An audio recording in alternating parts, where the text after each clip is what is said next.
Hello everyone, welcome to my channel life success academy 1 पर आप सभी का बहुत बहुत स्वागत है। तो आज इस क्लास में हम घटना चक्र के माध्यम से पूर्व की परीक्षाओं में पूछे गए बहुत ही महत्वपूर्ण प्रश्नों को हल करने वाले हैं, इसलिए क्लास में अंत तक बने रहें। अगर आपको ये क्लास अच्छी लगे तो इसे ज़्यादा से ज़्यादा लाइक शेयर सब्सक्राइब करें। देर न करते हुए शुरू करते हैं।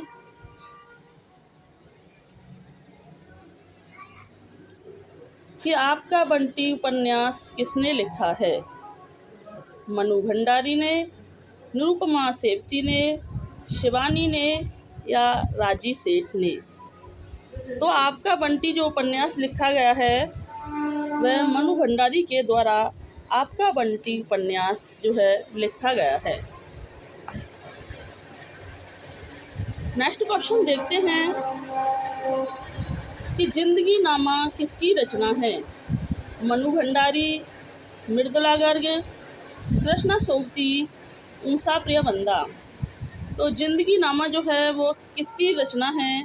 तो जिंदगी नामा जो है वो कृष्णा सोबती की रचना है।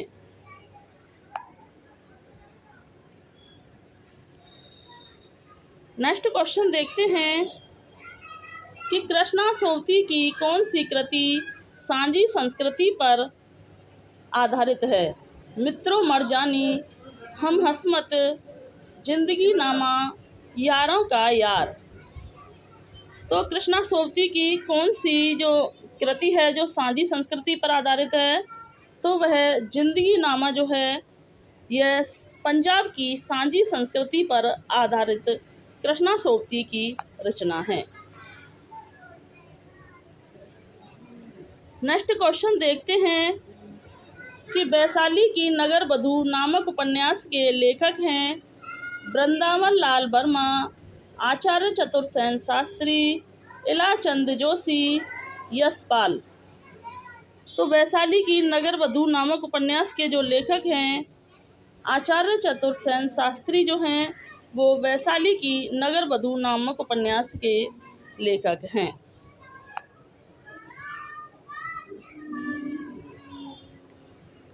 नेक्स्ट क्वेश्चन देखते हैं कि वैशाली की नगर वधू किसकी रचना है? यह क्वेश्चन फिर से रिपीट हुआ है। तो चतुर्सेन शास्त्री जो हैं वो वैशाली की नगर वधू रचना के रचनाकार हैं।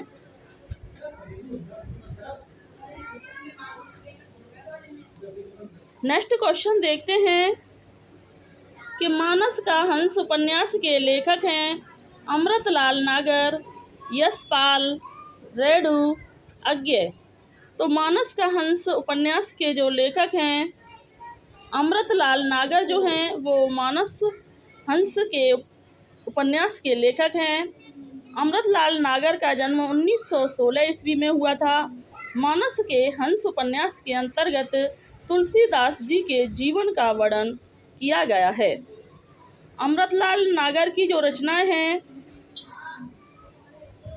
एकदा नैमी सराय, खंजन नैन, करवट, पीढ़ियाँ, शतरंज के मोहरे, सात घूंघट वाला मुखड़ा जो है यह सभी अमृतलाल नागर के अन्य उपन्यास हैं।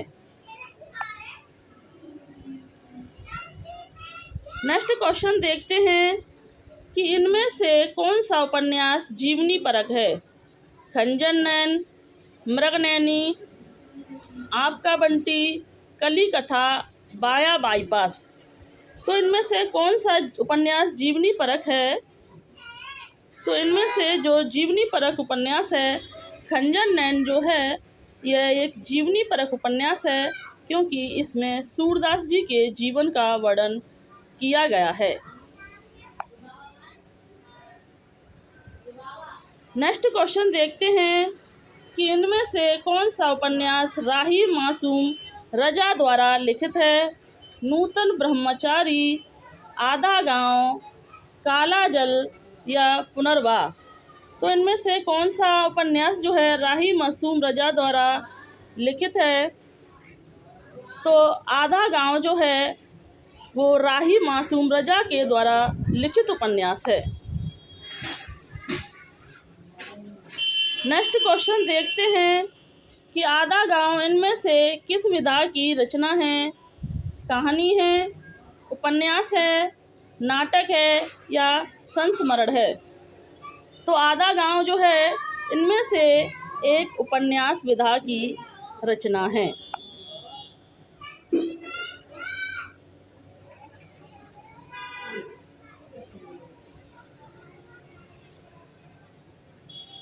नेक्स्ट क्वेश्चन देखते हैं कि टोपी शुक्ला के लेखक हैं श्री लाल शुक्ल, राही मासूम रजा, मोहन राकेश या मनु भंडारी। तो टोपी शुक्ला के जो लेखक हैं राही मासूम रजा जो हैं वो टोपी शुक्ला के लेखक हैं। नेक्स्ट उपन्यास देखते हैं कि आधा गांव उपन्यास है कृष्णा सोवती के द्वारा रचित है, रेडू जी के द्वारा रचित है, राही मासूम रजा के द्वारा रचित है या भगवती चरण वर्मा के द्वारा रचित है। तो आधा गांव जो उपन्यास है यह राही मासूम रजा के द्वारा रचित है। नेक्स्ट क्वेश्चन देखते हैं, फिर से वही क्वेश्चन रिपीट हुआ है कि आधा गांव के लेखक हैं मेहरुन्निसा परवेज, सानी, राही मासूम रजा, अजगर वजाहत। तो आधा गांव उपन्यास के जो लेखक हैं राही मासूम रजा जो हैं वो आधा गांव उपन्यास के लेखक हैं। नेक्स्ट क्वेश्चन देखते हैं कि इनमें से कौन आंचलिक उपन्यासकार है। प्रेमचंद, जयशंकर प्रसाद, राही मासूम रजा, जैनेंद्र कुमार। तो इनमें से कौन जो है आंचलिक उपन्यासकार है। तो राही मासूम रजा जो है एक आंचलिक उपन्यासकार हैं।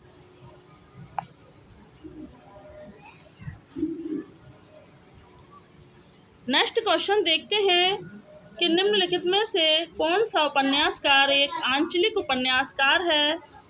यशपाल, जैनेंद्र कुमार, राही मासूम रजा या अज्ञ। तो निम्नलिखित में से कौन सा उपन्यासकार है। तो राही मासूम रजा जो है एक आंचलिक उपन्यासकार हैं। इनसे संबंधित अन्य जानकारी देखते हैं कि फणेश्वर नाथ रेणु जी ने सर्वप्रथम अपनी कृति मेला आंचल 1954 को ही आंचलिक उपन्यास के नाम से अभिहित किया। प्रथम संस्करण की भूमिका में उन्होंने लिखा था कि यह मेला आंचल एक आंचलिक उपन्यास है।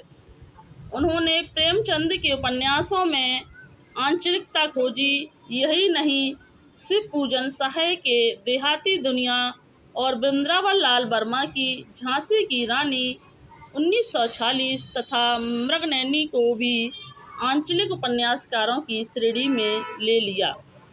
प्रस्तुत विकल्पों में राही मासूम रजा आंचलिक उपन्यासकार हैं जिनका आधा गांव आंचलिक उपन्यास है।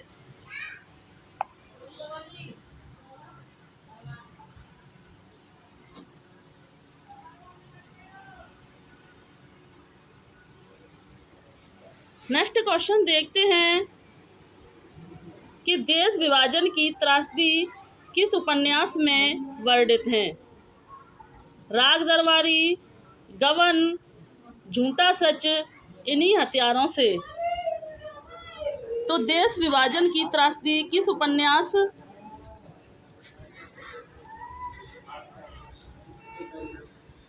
उपन्यास में वर्णित है। तो देश विभाजन की जो त्रासदी है वो झूठा सच उपन्यास में वर्णित है।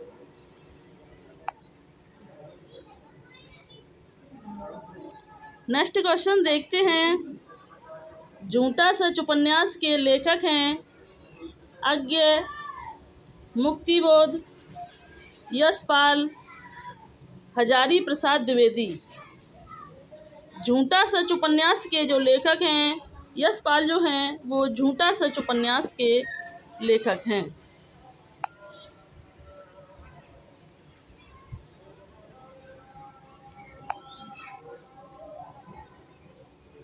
नेक्स्ट क्वेश्चन देखते हैं। सूरज किरण की छाँव आंचलिक उपन्यास के लेखक हैं राजेंद्र अवस्थी, शैलेश मटियानी, देवेंद्र सत्यार्थी, उदय शंकर भट्ट।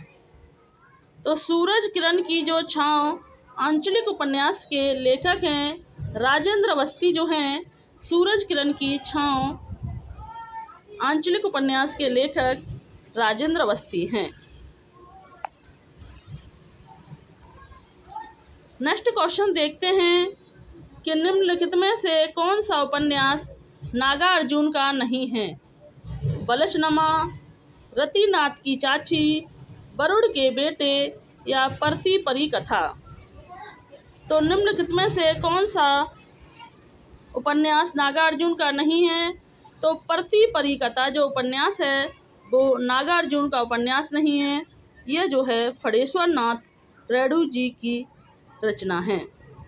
नागार्जुन का वास्तविक नाम जो है वैद्यनाथ मिश्र था और इनका जन्म 1911 ईस्वी में हुआ था।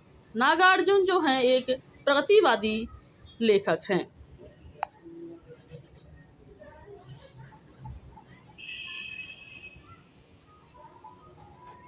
इनकी अन्य रचनाएं देखते हैं कि परती परी कथा नागार्जुन का उपन्यास नहीं है बल्कि फणेश्वर नाथ रेणु का उपन्यास है। शेष उपन्यास नागार्जुन के हैं। नागार्जुन का पहला उपन्यास रतिनाथ की चाची 1948 ईस्वी में प्रकाशित हुआ था। बलचनमा 1952, नई पौध 1953, बाबा बटेश्वर नाथ 1954, वरुण के बेटे 1957, दुखमोचन 1957, कुंभी पाक 1960, हीरक जयंती 1961, उग्रतारा 1963, इमरतियाँ 1968, पारो 1975, गरीबदास 1979 आदि इनके प्रमुख उपन्यास हैं।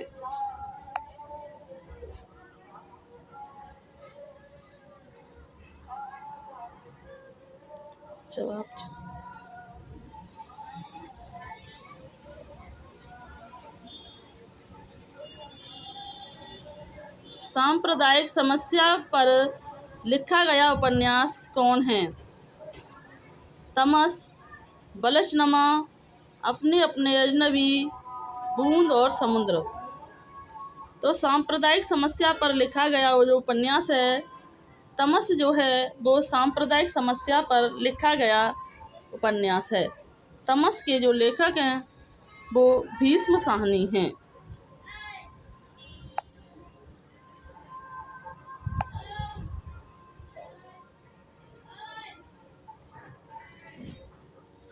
नेक्स्ट क्वेश्चन देखते हैं कि निम्नलिखित रचनाओं में कौन सी एक ऐसी पुस्तक है जो पाकिस्तान विभाजन को लेकर नहीं लिखी गई है। तमस, आधा गांव, कितने पाकिस्तान या राग दरबारी। तो इनमें से जो पाकिस्तान विभाजन को लेकर नहीं लिखी गई है तो राग दरबारी जो है वो पाकिस्तान विभाजन को लेकर नहीं लिखी गई है, जबकि तमस, आधा गांव, कितने पाकिस्तान जो हैं वो पाकिस्तान को विभाजन को लेकर लिखी गई रचना है।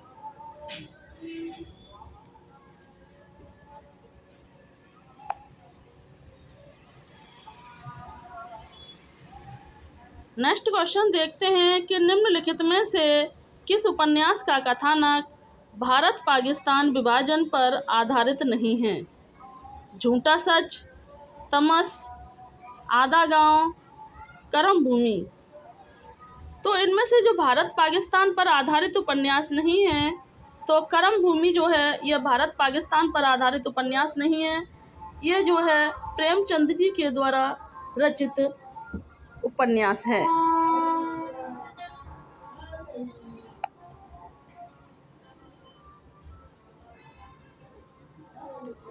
नेक्स्ट क्वेश्चन देखते हैं कि पाप और पुण्य के चित्ररंजन नैतिक प्रश्न को किस उपन्यास में प्रस्तुत किया गया है।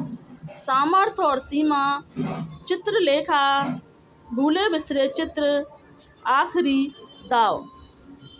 तो पाप और पुण्य के नैतिक प्रश्न को लेकर के इस उपन्यास में प्रस्तुत किया गया है।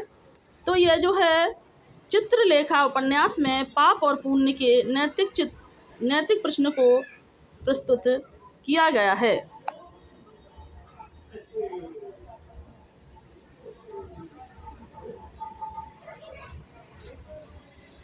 नेक्स्ट क्वेश्चन देखते हैं कि चित्रलेखा किसकी औपन्यासिक कृति है। भगवती चरण वर्मा, भगवती प्रसाद वाजपेयी, उदय शंकर भट्ट, विष्णु प्रभाकर। तो चित्रलेखा किसकी औपन्यासिक कृति है? तो यह भगवती चरण वर्मा के द्वारा रचित औपन्यासिक कृति है। नेक्स्ट क्वेश्चन देखते हैं, वामन दास इनमें से किस उपन्यास का पात्र है? गोदान, परती परिकथा, बलचनमा या मैला आंचल। तो वामन दास जो हैं वो मैला आंचल उपन्यास का पात्र है।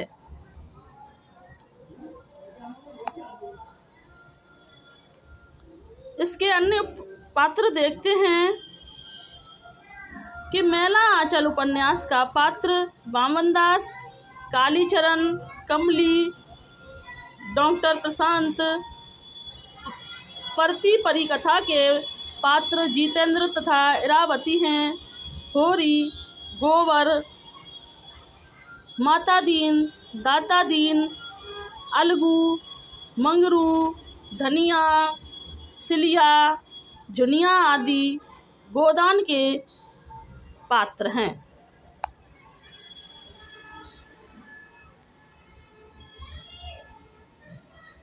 गोवर प्रेमचंद के किस उपन्यास का पात्र है? प्रेमाश्रय, गबन, गोदान या निर्मला।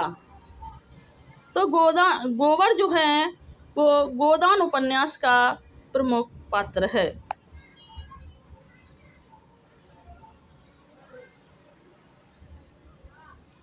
वर्ग में वैमनस्य एवं वर्ग चेतना प्रेमचंद के किस उपन्यास का मूल आधार है?